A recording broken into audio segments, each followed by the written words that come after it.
Welcome to Rugby Obsession. You know, if you love all things rugby, make sure to hit that subscribe button. We've got some fascinating deep dives coming up. Can't wait.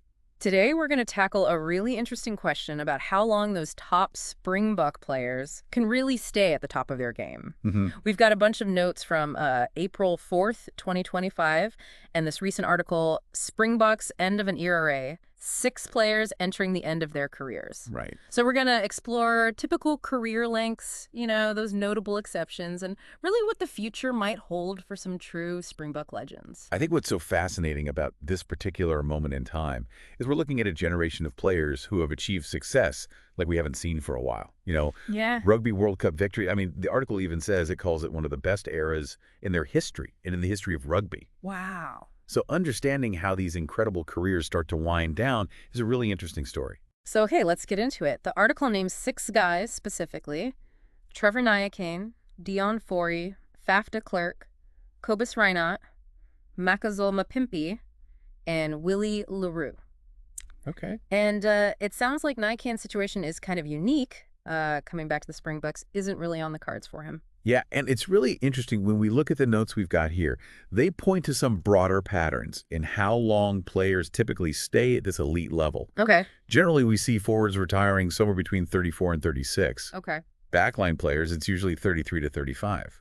So really, you can kind of understand it. Those big collisions and the power forwards need takes a toll earlier. Yeah. But the speed and agility for bags maybe lets them play a little longer, though obviously there's still a limit. Right. So that gives us a good sort of benchmark. So looking at someone like Deon Fourie is really striking. Oh, yeah. He's 38, almost 39, and the article says he's very much still in the mix. That's way outside that typical forward retirement window. Yeah, the article even says he's past the normal age that players play until for a forward. This is pretty crazy. That's wild. So his fitness and his ability to keep going at that level, Yeah. it really tells you something about, how well he takes care of himself. Right.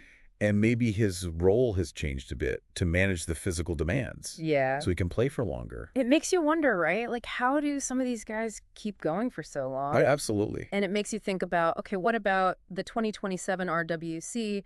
Faf De Klerk is going to be 35, Cobus Reinach 37. So given what we know about backline players, that World Cup could be huge for them. Absolutely. These big tournaments are often like the natural end point, Yeah. The training and the commitment to get ready for a World Cup is immense, especially when you're in your mid-30s. Yeah. It's a massive achievement just to reach that point. Right. So for a lot of players, that might be the time to say, okay, that's enough international rugby. And what about Willie le Roux and Makazole Mapimpi? 2027, they'll be 37 and 36. And the source material actually says that as outside backs, they'd be way past their prime by then.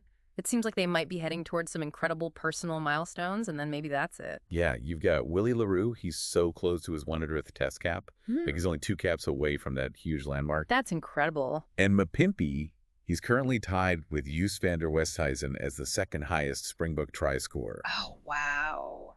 One more try, Yeah. and he's achieved something truly amazing. The article suggests they might bow out shortly after achieving these respective feats, which I think would be such a fitting way to end their international careers, It does make you think about how much it must mean to these guys to hit those milestones after such long careers. I mean, it's clear that there's so much more to it than just age, right?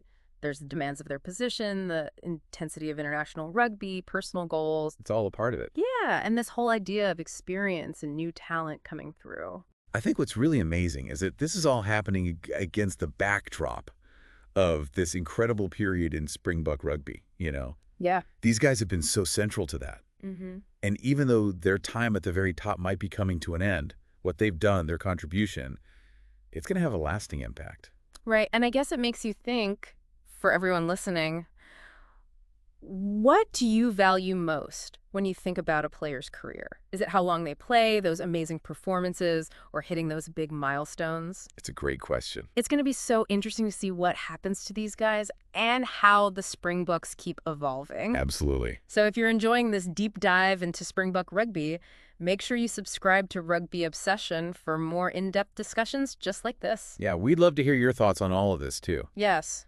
What do you think? Who do you see playing in the 2027 RWC? When do you think these legends might decide to hang up their boots? Yeah, head over to the comments and let us know. We love hearing your insights. They're always welcome here at Rugby Obsession. What I find really interesting is how these individual careers are all part of this bigger Springbok story. Yeah. We're seeing the end of this huge chapter, but also the beginning of something new. Yeah, it's a really interesting moment in Springbok rugby with these phenomenal players potentially, nearing the end. Yeah. It really does make you think about their legacy and who might come next. It's exciting.